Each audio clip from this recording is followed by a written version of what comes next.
नमस्कार साथियों, स्वागत है आप सभी का प्रज्ञान एकेडमी में। सभी प्यारे विद्यार्थी, जैसा कि आप हमारे चेहरे को देखकर जान जाते होंगे कि सर आज हिंदी पढ़ाने वाले हैं।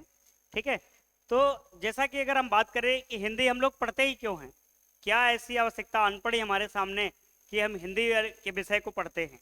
जबकि अगर कहा जाए कि हवाबाजी की अगर बात की जाए तो हिंदी को हम समझते ही नहीं है कुछ। कहते अरे हिंदी है, हो जाएगा। जब एग्जाम आता है सामने तो हवाबाजी सब साइड में धरी की धरी रह जाती है।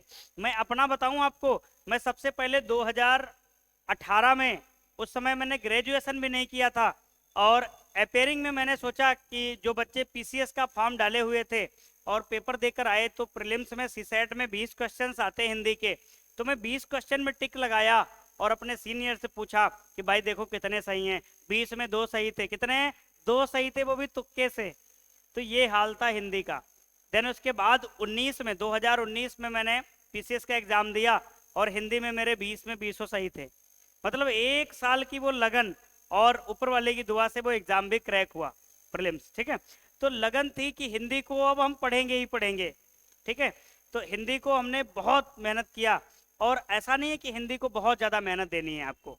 एक नॉर्मल, जितना आप हर सब्जेक्ट को पढ़ते हैं उतना हिंदी को भी पढ़ेंगे, क्योंकि उसका वेटेज भी सारे सब्जेक्ट के बराबर होता है। तो हम लोग वर्णमाला पढ़ रहे हैं, वर्णमाला के सिलसिले में सारी चीज़ों को जान रहे हैं।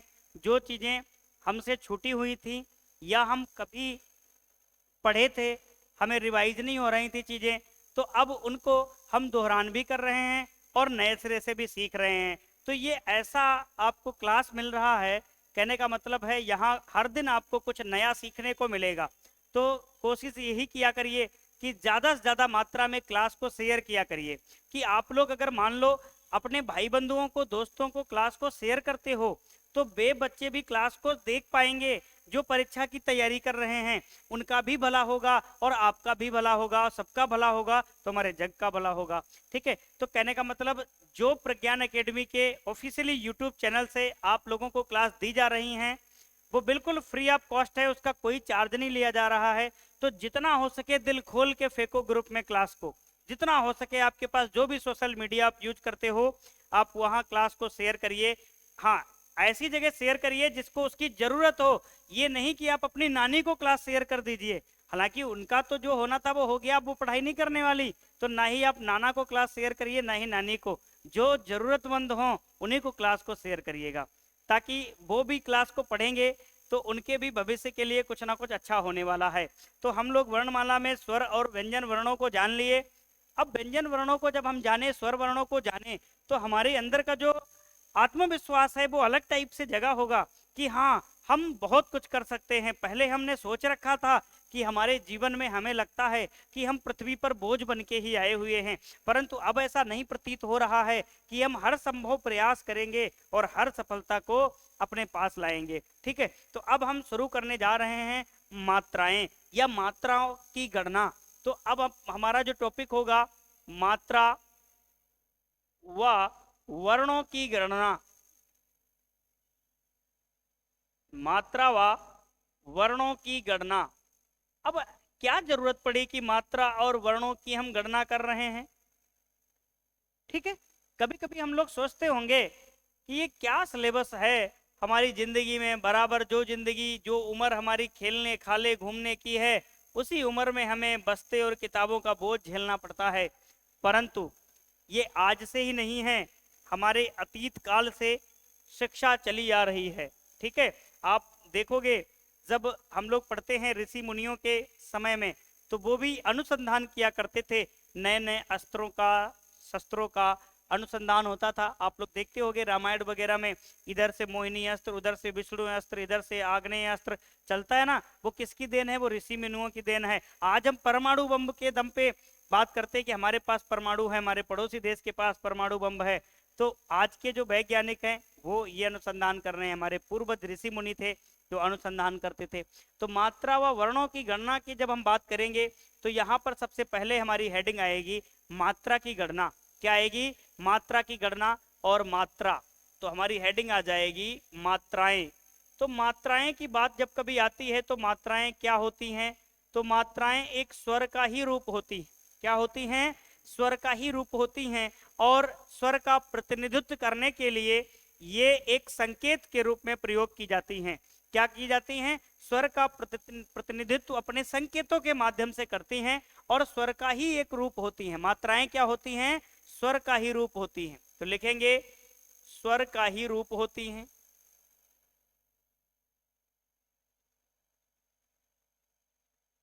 स्वर का ही रूप होती हैं। तो पहला बिंदु हमारा निकल कर आया कि मात्राएं और कुछ नहीं बल्कि स्वर का ही रूप होती हैं, जो व्यंजन वर्णों के साथ प्रयुक्त होती रहती हैं, जो व्यंजन वर्णों के साथ प्रयुक्त होती रहती है। यहां तक हमने सीख लिया। अब बात करते हैं कि इनका जो संकेत रूप होता है, इनका जो संकेत रूप होता है, इशारा या संकेत, ठीक है, इनका जो संकेत रूप होता है वो क्या करता है? स्वरों का प्रतिनिधित्व करता है। जो मात्राओं का संकेत रूप होता है वो क्या करता है? स्वरों का प्रतिनिधित्व, स्वरों का प्रतिनिधित्व करता है। किसका? मात्राओं का संकेत।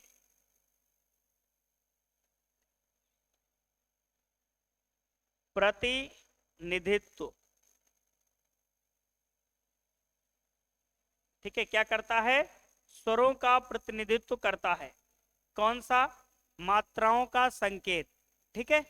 अब अगर हम बात करते हैं कि आप कहते हो कि सर मात्राएं कुछ और नहीं स्वर का ही स्वरूप होती हैं और इनका जो संकेत रूप, मात्राओं का जो हम संकेत रूप लगते हैं तो वो क्या होता है? स्वर का ही प्रतिनिधित्व करते हैं। जैसे दीर्घ ए की अगर मात्रा लिख रहे हैं तो हमें संकेत मिल रहा है कि यहाँ पर दीर्घ ए आया हुआ है।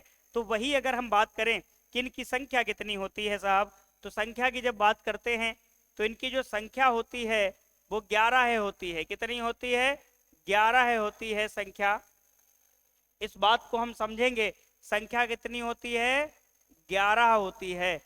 अब बात आती है कि सर 11 होती है, हमने कहीं 10 भी पढ़ा था, क्या आप गलत पढ़ा रहे हैं या हमने कहीं गलत पढ़ लिया? तो बिल्कुल दोनों लोग गलत नहीं है, ना ही मैं गलत हूं ना ही आप गलत हो। तो फिर है क्या बात? मसला क्या है इस बात का? तो मसले को हल करते हैं। मात्राएं 11 होती हैं परंतु दृश्य रूप में 10 होती हैं। क्या लिखेंगे? परंतु दृश्य रूप में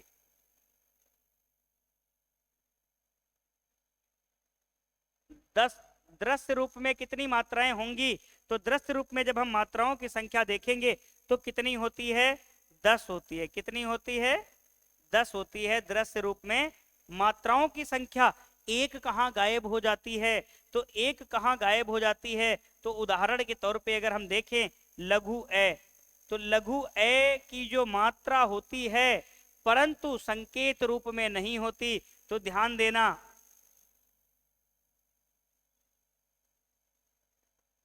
की मात्रा संकेत रूप में नहीं होती है, संकेत रूप में नहीं होती है। तो जब लघु ए की मात्रा संकेत रूप में नहीं होती है तो फिर मात्राएं कितनी हो गई? 10 हो गई। भाई अगर दृश्य रूप में मात्राओं को हम देखेंगे तो मात्राएं कितनी होंगी? 10 होंगी। कुल मात्राओं की संख्या 11 होगी।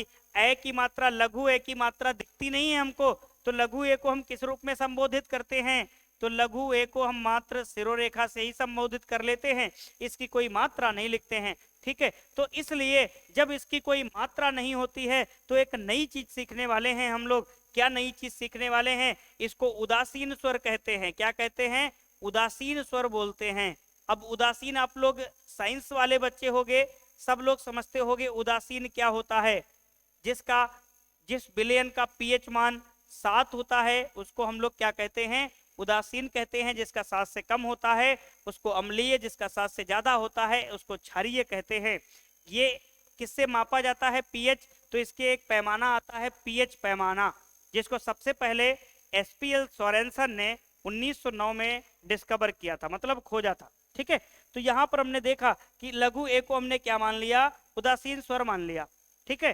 तो क्यों मान लिया? क्योंकि लघु ए की जो मात्रा है वो संकेत रूप में नहीं होती है, इसलिए ये दृश्य नहीं होती है, ये दिखती नहीं है मात्रा हमको। तो स्वर की संख्या तो 11 हुई मात्राओं की संख्या कुल कितनी हुई? 11। स्वरों की मात्रा संख्या कितनी हुई? तो 11। परंतु दृश्य रूप में जब मात्रा की बात आएगी तो कितनी आएगी? 10 आएगी। कितनी आएगी?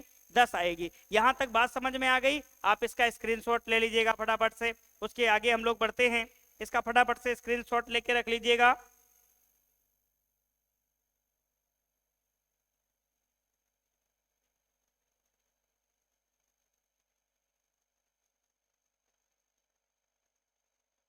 ठीक है, फटाफट से इसका स्क्रीनशॉट ले लीजिएगा। उसके बाद हम लोग आगे बढ़ते हैं और अगले पॉइंट पर चर्चा करते हैं कि इसका अगला पॉइंट क्या है।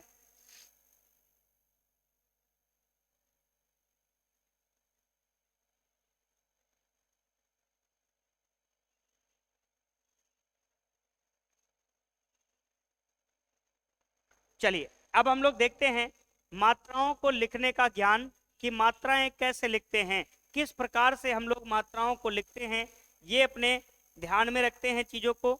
तो मात्राओं को लिखने का ज्ञान या मात्राओं को लिखने का तरीका। मात्रा या मात्राओं का संकेत रूप।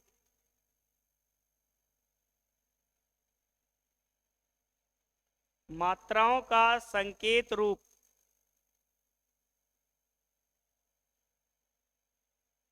ये हेडिंग है हमारी, मात्राओं का संकेत रूप। अब हम बात करते हैं कि हमारे पास मात्राएं क्या हैं? स्वर का ही रूप हैं। तो स्वर क्या क्या हैं हम लोग देखते हैं।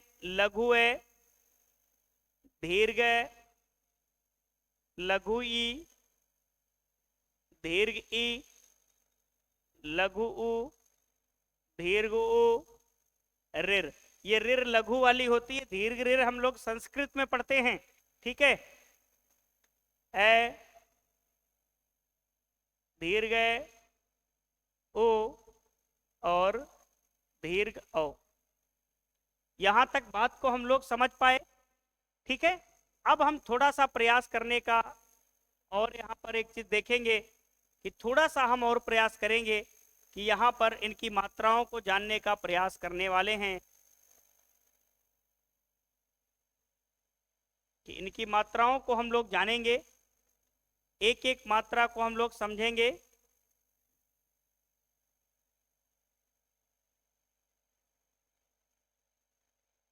ठीक है, और देखते हैं कि किस मात्रा को हम किस संकेत चिन्ह से प्रदर्शित करते हैं।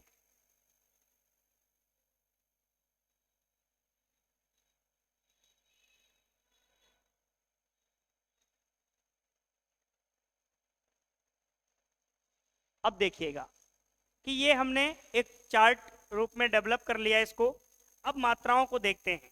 तो लघु ए, जिसको हम छोटा आ बोलते हैं, बचपन में छोटा आ बोलते हैं, आ से अनार वाली चीजें पढ़े होंगे आप लोग। ठीक है, तो ए की मात्रा कोई नहीं होती है, तो सिर्फ सिरोरेखा को ही लिख लेंगे। और दीर्घ ए की मात्रा हम इस प्रकार लिखते हैं, ये सिरोरेखा और एक खड़ी पाई। इस प्रकार से हम दीर्घ ए की मात्रा को लिखते हैं। और लघु ई की मात्रा को हम इस प्रकार से लिखते हैं, इस प्रकार से लिखते हैं। और दीर्घ की मात्रा को हम इस प्रकार से लिखते हैं। ठीक है, दीर्घ की मात्रा को हम इस प्रकार से लिखते हैं। उसके बाद हम बात करते हैं ऊ की। लघु ऊ की मात्रा को इस प्रकार लिखते हैं, दीर्घ ऊ की मात्रा को हम इस प्रकार लिखते हैं, और ऋ की मात्रा को हम इस प्रकार लिखते हैं। ठीक है, उसके बाद अगर हम बात करते हैं कि ए की मात्रा को हम इस प्रकार से लिखते हैं, और इस प्रकार इसकी मात्रा को ऐसे लिखते हैं। ओ की मात्रा को हम इस प्रकार लिखते हैं, और औ की मात्रा को हम इस प्रकार लिखते हैं, औरत वाला औ। तो अब हमने संकेत रूप जान लिया मात्राओं का। क्या जान लिया? संकेत रूप हमने जान लिया मात्राओं का। यहां तक तो बात क्लियर हो गई कि अपने मात्राओं के बारे में हमने यहां तक समझा। अब आप लोग ये जानते होंगे, आपने पढ़ा भी होगा, तो मात्राओं के बारे में ये सारी चीजें आपको पता होंगी। परंतु हम यहाँ पर कुछ और भी चीजें ऐड करना चाहेंगे। तो हम क्या बात करना चाहेंगे? मात्रा के आधार पे अगर हम बात करें स्वर, तो हमने पढ़ा था पिछली कक्षा में कि मात्रा के आधार पर, मात्रा या उच्चारण में लगने वाले शब्द के आधार, उच्चारण में लगने वाले समय के आधार पे हमने क्या पढ़ा था? वर्गीकरण पढ़ा था किसका, मात्रा व उच्चारण में लगने वाले समय के आधार पे हमने पढ़ा था स्वरों का वर्गीकरण। तो मात्रा के आधार पे हम दो प्रकार के स्वर को देखते हैं। तो कौन कौन से स्वर दो प्रकार के देखते हैं हम लोग, एक तो आता है हमारे सामने ह्रस्व स्वर, क्या आता है, ह्रस्व स्वर, और एक आता है हमारे सामने दीर्घ स्वर, क्या आता है, दीर्घ स्वर आता है। अब हम देखते हैं कि ह्रस्व स्वर की संख्या कितनी होती है, चार होती है, कितनी होती है, चार होती है। और ये कौन कौन से होते हैं, ह्रस्व स्वर कौन कौन से होते हैं ये बात करेंगे। दीर्घ स्वर की संख्या कितनी होती है, सात होती है। और ये कौन कौन से होते हैं, तो ह्रस्व स्वर पर जो भी ह्रस्व स्वर हैं उन पर मात्रा लगेगी एक इस प्रकार से, और जो भी दीर्घ स्वर हैं इन पर मात्रा लगती है इस प्रकार से, उल्टा पांच, ऐसा बनता है मात्रा। ठीक है, उल्टा पांच के जैसे मात्रा बनती है। तो यहाँ पर हम ह्रस्व स्वर और दीर्घ स्वर क्यों पढ़ रहे हैं, जब हम मात्राओं का ज्ञान करेंगे तब हमको पता चलेगा कि किस वर्ण में कितनी मात्राएं हैं। तो ह्रस्व स्वर की जब कभी हम बात करते हैं तो ह्रस्व स्वर की जब बात आएगी तो चार होते हैं, कौन कौन से होते हैं, ए, ई, आपका ऊ और ऋर।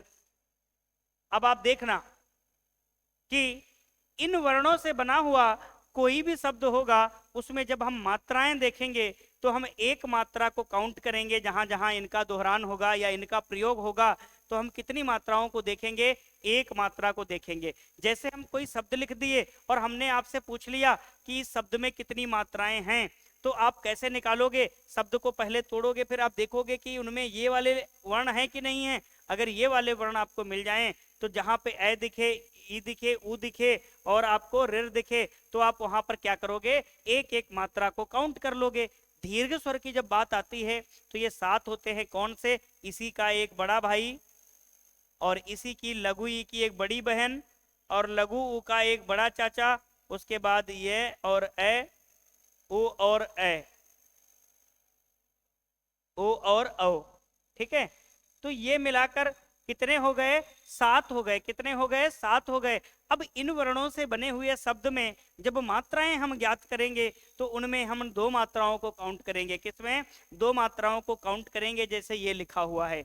इसका और भी हम देख सकते हैं, जब दोहा, रोला, सोरठा, छंद पढ़ेंगे तब भी इनका काम आएगा। मात्राएं वहां भी देखी जाती हैं कि पहले तीसरे चरण में मात्राओं की संख्या, ठीक है, तो वहां भी हम इनका रिलेशन बना लेंगे अच्छा खासा।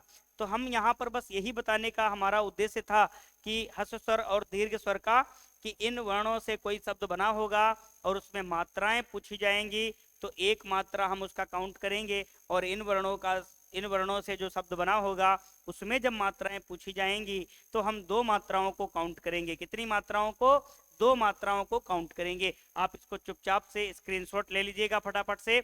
आगे हम बढ़ेंगे, आपको दिखाएंगे कि वर्णों में कैसे हम मात्राओं को काउंट करते हैं। ठीक है,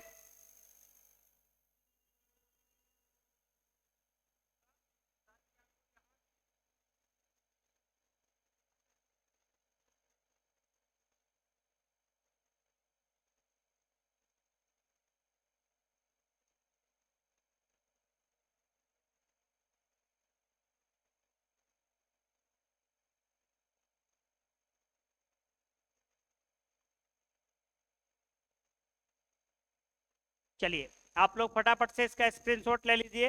हाँ, ये ध्यान रहे कि स्क्रीनशॉट लेते समय कि हम सामने खड़े हों तब स्क्रीनशॉट मत लिया करिए, ताकि ये बिंदु पूरा नहीं आएगा, हमारा चेहरा आ जाएगा। ठीक है, और जहां कहीं भी आपको समझ में ना आए आप तुरंत कमेंट बॉक्स के माध्यम से आप हम तक अपना समस्या सब पहुंचाएंगे ताकि हम आपकी समस्या का निराकरण कर सकें।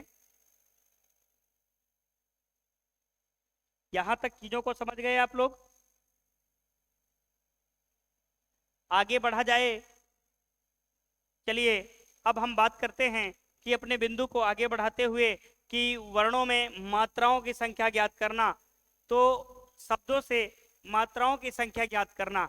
तो अब हम बात करेंगे मात्राओं की गणना। हमारी जो हेडिंग होगी वो होगी मात्राओं की गणना।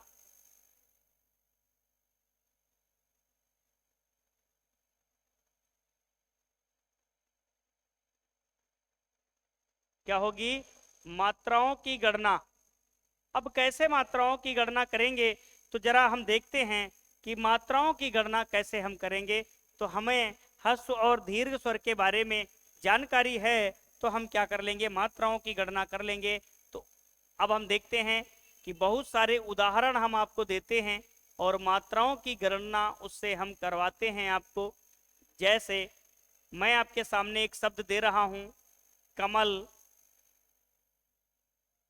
इसमें मात्राएं आपको ज्ञात करनी हैं। दूसरा शब्द हम आपको दे रहे हैं कोमल, इसमें आपको मात्राएं देखनी हैं। और तीसरा शब्द हम आपको दे रहे हैं शेरनी, इसमें आपको मात्राएं काउंट करनी हैं। और चौथा शब्द हम दे रहे हैं विकास, इसमें आपको मात्राएं देखनी हैं।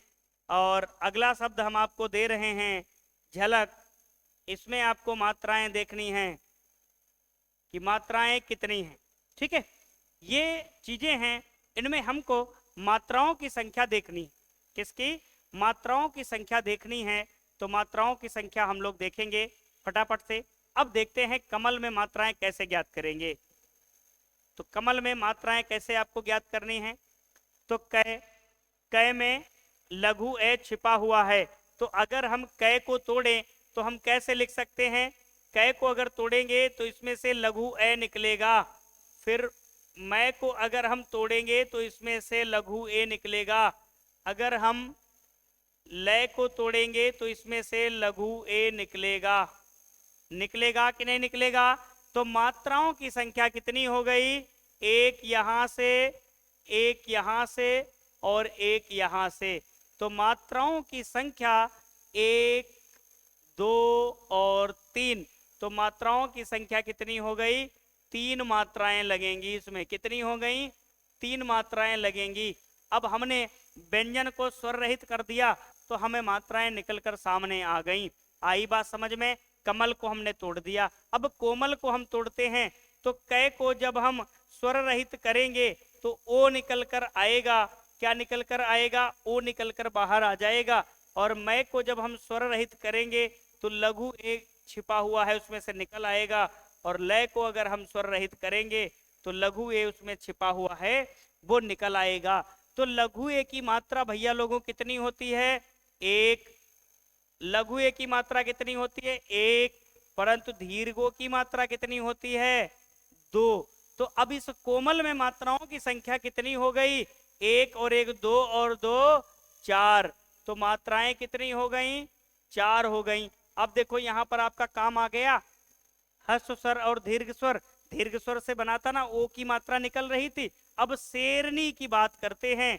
तो जब स को हम स्वर रहित करेंगे तो वहां पर ए निकल कर आएगा। आएगा कि नहीं आएगा। अब ए को हमने क्या बोला था, दीर्घ स्वर बोला था। तो कितनी मात्राएं होंगी, 2 प्लस रे को जब हम स्वर रहित करेंगे तो ए निकल कर आएगा। और ए की मात्रा कितनी होती है, 1।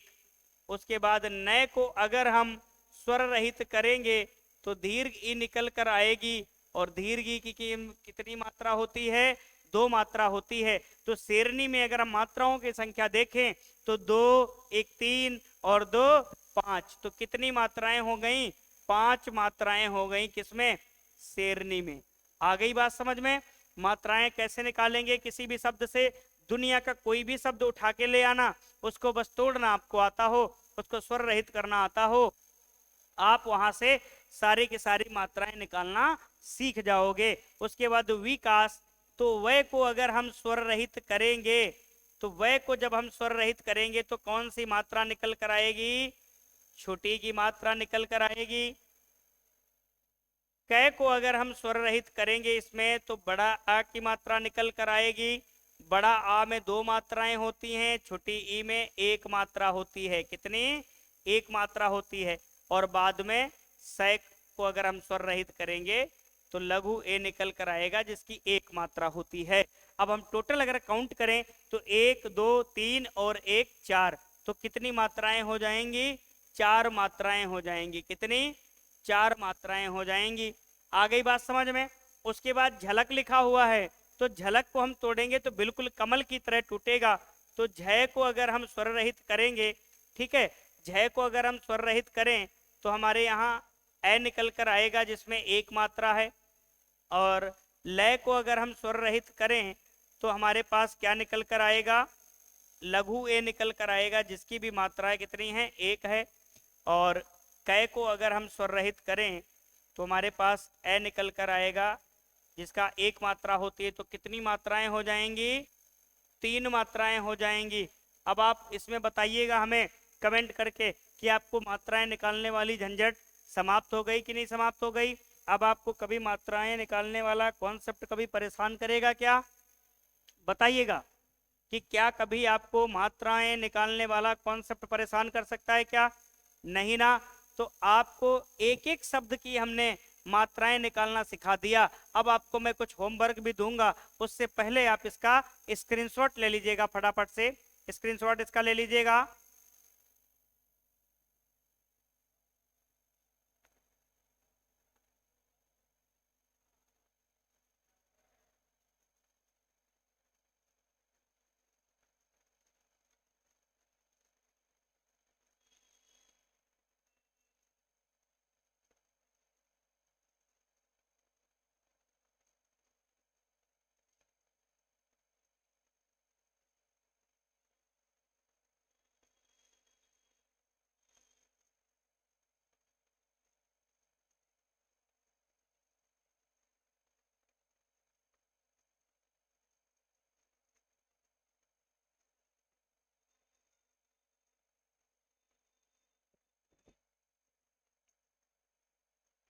इसको नोट कर लीजिएगा फटाफट से, फिर मैं आपको कुछ शब्द दूंगा और मैं होमवर्क के लिए वो शब्द दूंगा आपको कि उनमें आपसे मात्राएं पूछूंगा मैं, ठीक है।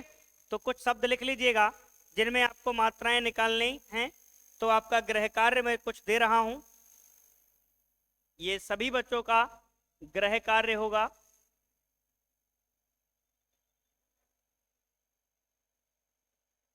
कुछ मैं शब्द आपको लिख के दे रहा हूं।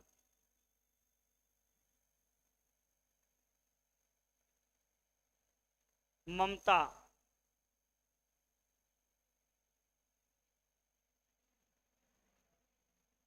भैरवनाथ, दशरथ,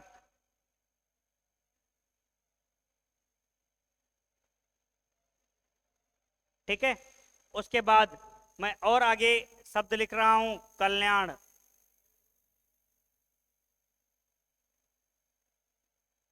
आदित्य, उसके साथ साथ 6 नंबर परेशान,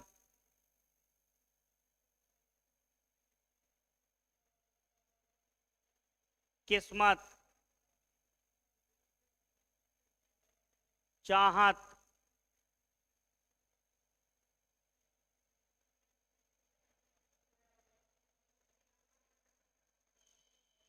आवारापन,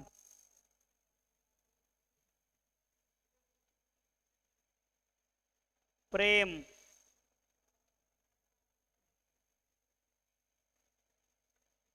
हिंदी,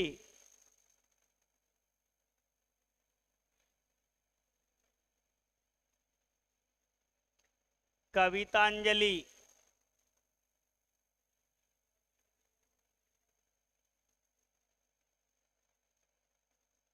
तेरा, प्रांजलि,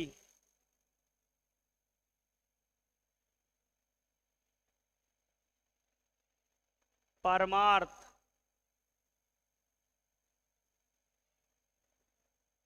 सिलोचना,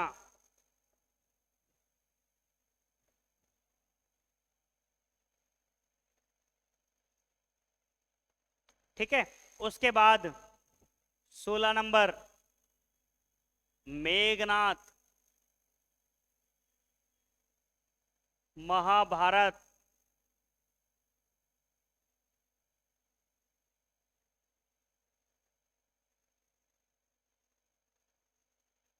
ठीक है। उसके बाद कात्यायन,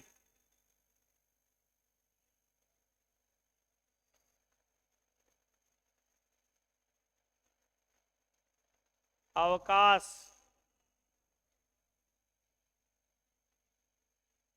ठीक है। और 20 नंबर पर स्थित। आप इनमें इन शब्दों की मात्राएं आप गृह कार्य के रूप में करेंगे।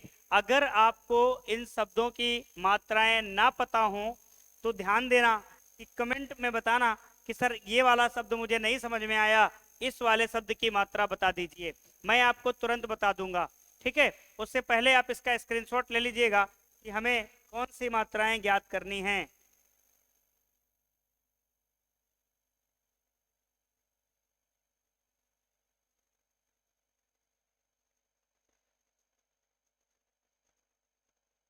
ठीक है,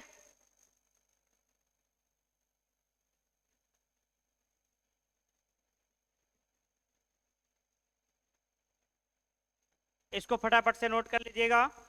फिर मैं आपको बता रहा हूं वर्णों की संख्या ज्ञात करना। वर्णों की संख्या ज्ञात करना, जो शब्द हैं उनमें अभी तो हमने मात्राएं बताई कि शब्दों से मात्राएं कैसे हम निकालेंगे। अब हम बताएंगे जो वर्ण शब्द लिखे हुए हैं उनमें वर्णों की संख्या ज्ञात करना है तो कैसे ज्ञात करेंगे।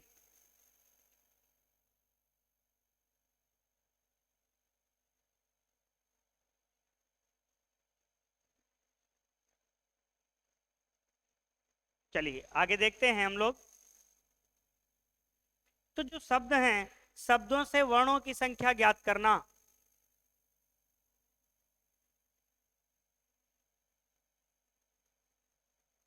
शब्दों से वर्णों की संख्या ज्ञात करना।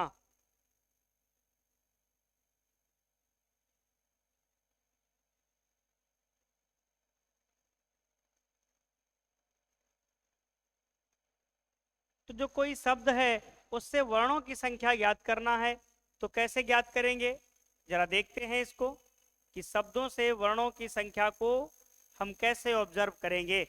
तो फटाफट से, जैसे उदाहरण के तौर पे हमने आपको बताया कि शब्दों से वर्णों को कैसे ज्ञात करेंगे, तो सबसे पहला हमारे पास उदाहरण आएगा। एक उदाहरण हम लेते हैं जिसमें हम लोग लिखते हैं सनम। क्या लिखते हैं? सनम। आपने गाना भी सुना होगा, सनम तेरी कसम, सुना है कि नहीं सुना? तो जब हमने सनम लिखा शब्द, अब इसमें हम पूछ रहे हैं आपसे वर्णों की संख्या आपको ज्ञात करनी है। तो जब सनम शब्द में वर्णों की संख्या पूछा जाए तो हम कैसे ज्ञात करेंगे, तो जरा ध्यान देंगे। इसमें अगर वर्णों की संख्या पूछी जाए तो हम आपको ऑप्शन दे रहे हैं, आप बताना कि इसमें कौन सा ऑप्शन सही होगा। तो पहला ऑप्शन है 3, दूसरा ऑप्शन है 4, तीसरा ऑप्शन है 5 और चौथा ऑप्शन है 6। तो इनमें से कौन सा उत्तर सही होगा? तो मोस्टली आप लोग आंसर जो करोगे ऑप्शन में, देखते हैं क्या आपका उत्तर सही है कि नहीं है। फटाफट से आप लोग आंसर करना शुरू कर दीजिएगा। तो अब हम देखते हैं सनम। तो सनम में कितने वर्ण हैं तो जरा देखेंगे। तो सनम को तोड़ेंगे, मतलब वो सनम को नहीं तोड़ेंगे, शब्द को तोड़ेंगे। तो सय को अगर हम तोड़े तो एक हमारा स्वर निकला ना, व्यंजन को तोड़े तो स्वर निकला। दूसरा नए को अगर हम स्वर रहित किए तो हमारे पास एक ये स्वर आ गया, और मैं को अगर हम स्वर रहित करेंगे तो एक स्वर ये हो गया। तो अब वर्ण काउंट करेंगे, तो वर्ण काउंट करेंगे, कितने वर्ण हो गए? 1 2 3 4 5 6। तो कितने हो गए? 6 हो गए। परंतु इसका उत्तर कितना होगा? उत्तर होगा 5। कितना होगा? 5 वर्ण होंगे।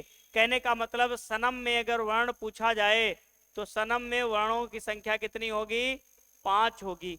अब ये 5 होगी, यहां तो सर आपने 6 लिखा हुआ है, तो फिर एक बॉक्स बनाओ और उसमें नोट करके लिख लो। एक बॉक्स बनाओ इस प्रकार से और उसमें इंपॉर्टेंट चीज को डाल दो। क्या लिखिएगा कि यदि यदि शब्द के यदि शब्द के अंत में यदि शब्द के अंत में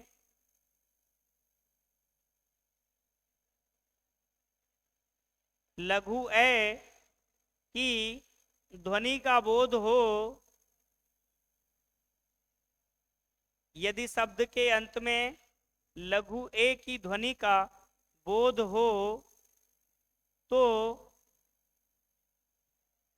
उस लघु ए को वर्णों की संख्या में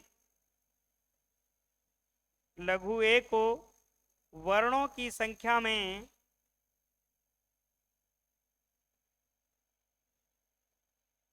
नहीं समाहित करते हैं, नहीं जोड़ते हैं।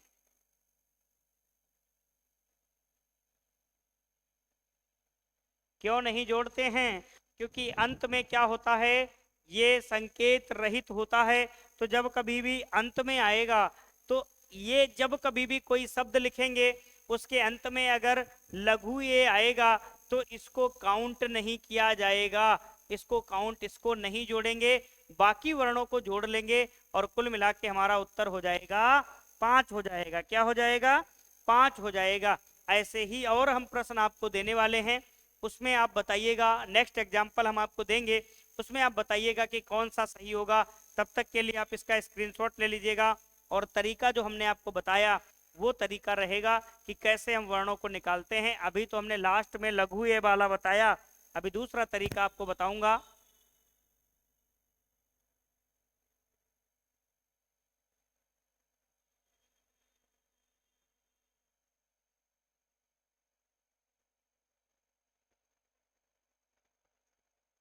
चलिए आगे हम लोग बात करते हैं दूसरे एक तरीके पर। तो दूसरा उदाहरण हम देखते हैं और बात करते हैं। तो उदाहरण संख्या 2 हम लिखते हैं महिमा। क्या लिखते हैं? महिमा शब्द लिखते हैं और हम बात करते हैं कि इसमें कितने वर्ण होंगे। तो महिमा शब्द को अगर हम तोड़ें तो मैं को अगर हम तोड़ें तो क्या निकल कर आएगा? ए निकल के आएगा। है को अगर हम तोड़ें तो लघु ई निकल कर आएगी और मैं को अगर हम तोड़ें तो क्या निकल कर आएगा? दीर्घ आ निकल कर आएगा। यहां पर तो अंत में लघु ए नहीं है तो इसका मतलब यहां पर मात्रा दीर्घ ए की आ रही है। तो यहाँ पर हम वर्णों की संख्या में दीर्घ ए को काउंट करेंगे, मतलब जोड़ेंगे कि नहीं जोड़ेंगे? बिल्कुल जोड़ेंगे। तो यहाँ पर वर्ण कितने हो जाएंगे? 1 2 3 4 5 6। तो महिमा में कितने वर्ण होंगे? 6 वर्ण होंगे। कितने होंगे? 6 वर्ण होंगे। अब मैं एक और उदाहरण आपको दे रहा हूं, आप बताइएगा जरा हमें सोच समझ के कि सर इसमें कितने वर्ण होंगे। फटाफट से बताइएगा, फिर मैं बताऊंगा व्यंजनों को स्वर रहित करने का एक तरीका। अब हम बात करते हैं, दूसरा एक शब्द लेते हैं। ठीक है, दूसरा एक शब्द लेते हैं और शब्द का नाम क्या है? सरोजनी। क्या नाम है? सरोजनी। सरोजिनी। सरोजिनी शब्द में अगर हम वर्णों की संख्या देखें तो क्या वर्ण शब्द होंगे? सै को अगर हम तोड़ेंगे तो सै में लघु ए का बोध होगा और रै को अगर हम तोड़ेंगे तो रै में दीर्घ ओ की मात्रा आएगी और जय को अगर हम तोड़ेंगे तो जय में लघु ई की मात्रा का बोध होगा और नय को अगर हम तोड़ेंगे तो नय में दीर्घी की मात्रा का बोध होगा। अब लघु ये तो आया नहीं, लास्ट में दीर्घी आया हुआ है। तो शब्द कितने, वर्ण कितने हुए? 1 2 3 4 5 6 7 8। कहने का मतलब सरोजनी में कितने वर्ण हो गए? 8 वर्ण हो गए। कितने हो गए? 8 वर्ण हो गए। आप इसको भी फटाफट से नोट कर लीजिएगा, फिर मैं आपको बताता हूं कि व्यंजनों को स्वर रहित करना। बाकी ये आप समझ चुके होंगे कि वर्णों की संख्या और मात्राओं की संख्या कैसे ज्ञात करते हैं, कि वर्णों की संख्या और मात्राओं की संख्या को हम कैसे ज्ञात करते हैं, ये आपको पता चल गया होगा फटाफट से।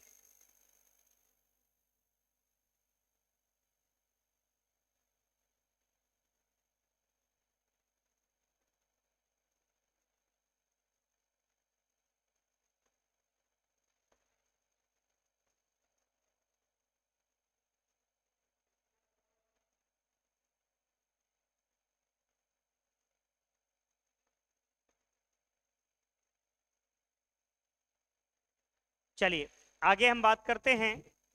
नेक्स्ट क्या लिखते हैं, व्यंजनों को स्वर रहित करना या व्यंजनों को स्वर रहित करने का तरीका।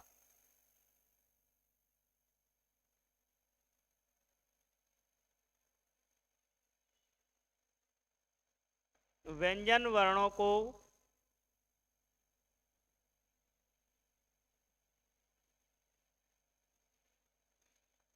स्वर रहित करना। तो व्यंजन वर्णों को जब हम स्वर रहित करने की बात करते हैं तो ऐसे दो व्यंजन वर्ण आते हैं जिनको हम स्वर रहित नहीं कर सकते। तो वो कौन से व्यंजन वर्ण हैं जिनको हम स्वर रहित नहीं कर सकते? तो वो होते हैं ताड़नजात। क्या होते हैं? ताड़नजात वर्ण होते हैं जिनको हम कभी भी स्वर रहित नहीं कर सकते। तो ये भी आ जाता है कभी कभी पेपर में कि कौन से व्यंजन वर्ण को स्वर रहित नहीं किया जा सकता। तो ताड़नजात वर्ण को स्वर रहित नहीं किया जा सकता। अब बात आती है कि ताड़नजात क्या होता है। तो कुछ विद्वान साथी नए जुड़े होंगे अगर हमारे इस क्लास में, तो ताड़नजात का मतलब होता है टय वर्ग का तीसरा और चौथा वर्ण। ठीक है, टय वर्ग का तीसरा और चौथा वर्ण ताड़नजात कहलाते हैं, जो उत्क्षिप्त या फेंके हुए व्यंजन भी कहलाते हैं।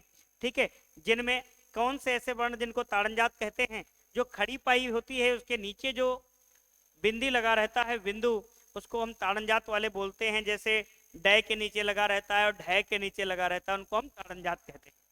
तो अब हम बात करते हैं व्यंजन वर्णों को स्वर रहित करना। तो सबसे पहला जो नियम आएगा, नियम संख्या फर्स्ट। तो नियम संख्या फर्स्ट क्या कहलाता है कि समझने का थोड़ा प्रयास करना कि कोई जैसे बचपन में जब हम स्कूल जाते हैं तो हमको कै लिखना सिखाया जाता है। तो पहले ऐसे एक सिरोरेखा बनवाई जाती है, फिर कहते हैं एक ऐसे डंडा बनाओ जिसको हम खड़ी पाई कहते हैं। क्या कहते हैं?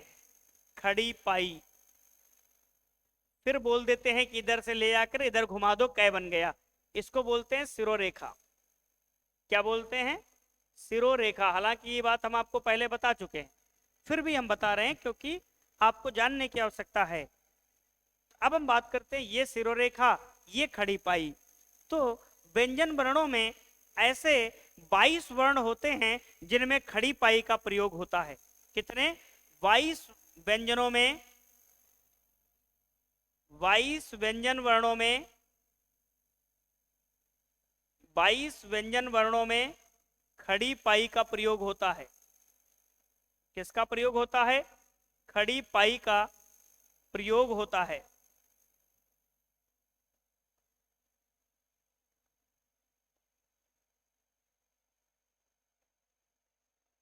ठीक है, अब बात करते हैं कि 22 व्यंजन वर्णों में खड़ी पाई का प्रयोग होता है। तो यहां पर थोड़ा जानने का प्रयास करेंगे कि ऐसे व्यंजन वर्ण जो खड़ी पाई से पहले शुरू होते हैं और खड़ी पाई के पहले ही समाप्त हो जाते हैं। मतलब ऐसे व्यंजन वर्ण जो खड़ी पाई के पहले शुरू होते हैं। तो लिखना चाहो तो लिख सकते हो कि ऐसे व्यंजन वर्ण, ऐसे व्यंजन वर्ण जो खड़ी पाई से पहले, खड़ी पाई से पहले शुरू होते हैं और